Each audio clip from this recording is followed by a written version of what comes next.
Bonjour Raphaël. Bonjour. Alors, donc, vous allez présenter votre association qui s'appelle La Vallée des Jeux, C'est ça, donc à Bailly-Romainvilliers. Là, c'est la ludothèque. c'est ça, exactement. Alors, qu'est-ce que font les bénévoles à la ludothèque? Alors les bénévoles accueillent tous les adhérents de la ludothèque Oui. pour pouvoir leur proposer différentes activités. On a des activités pour les plus jeunes avec un tapis d'éveil et puis après des jeux d'imitation et de construction. D'accord. Et puis après on a principalement aussi toute une gamme de jeux de société.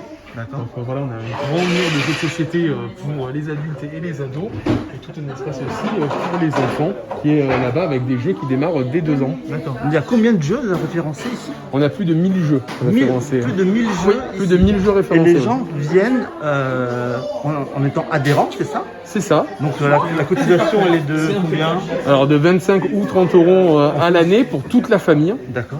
Et ça permet de pouvoir venir jouer sur toutes les heures d'ouverture. D'accord. C'est-à-dire les heures d'ouverture, c'est de quelle heure à quelle heure alors? Donc on est ouvert le lundi matin, le mercredi matin, le vendredi matin avec des assistantes maternelles qui accueillent d'autres assistantes maternelles mais des adhérents aussi qui peuvent venir. On est aussi ouvert le mercredi après-midi et le samedi matin, le samedi après-midi.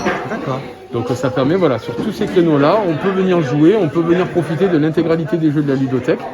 Voilà, on a des bénévoles qui sont là pour essayer d'expliquer au mieux les jeux, de manière à ce que voilà, les personnes aussi n'aient pas forcément à apprendre les règles d'eux-mêmes. Voilà, dans la mesure du possible, on les guide, on leur présente, on les conseille. On organise des soirées jeux au sein de notre ludothèque, donc tous les samedis.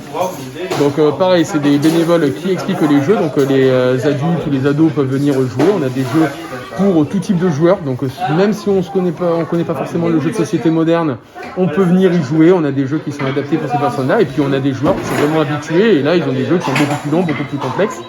On organise aussi depuis 10 ans les Ludofolies, qui est un événement qui se passe en mars sur la commune de Bailly-Romainvilliers, où on propose des structures gonflables, on propose différents jeux de société, on amène tout notre espace petite enfance là-bas aussi.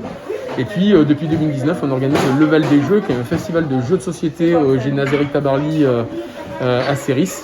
Et donc pendant tout un week-end, on présente plus d'une centaine de jeux avec des éditeurs partenaires qui nous envoient les jeux ou qui nous envoient même des animateurs pour présenter les jeux. Et donc là, on propose des escape games, on propose des tournois, voilà, du jeu de rôle et tout ce qui peut se faire voilà, comme jeu de société et qui est nouveau voilà, pour les gens de 2 ans jusqu'à pas d'âge. L'association à quel âge? L'association, elle a 15 ans. Elle a 15 ans. D'accord. Donc, enfin un peu plus même maintenant, puisqu'elle est de 2005, donc En fait, elle est un peu plus vieille. Un peu plus vieille, d'accord.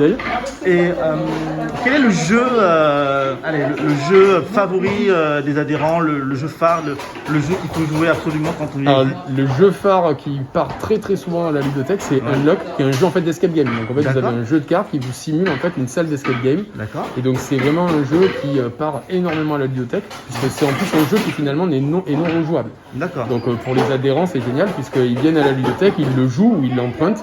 Et puis une fois qu'ils l'ont joué, ils peuvent le ramener et ça leur évite d'acheter un jeu finalement qui ne sert qu'une seule fois. D'accord. Donc voilà, tous ces jeux-là sont vraiment des jeux qui sont vraiment très prisés par les adhérents plutôt adultes. Et après, chez les enfants, j'ai envie de dire, ça va au gré des nouveautés. C'est-à-dire que voilà, on a beaucoup de nouveautés qui sortent et les personnes qui viennent avec leurs enfants sont toujours très friands de découvrir ces nouveaux jeux. Et vous, quel est votre jeu préféré alors, Raphaël? Ici, oui, tous.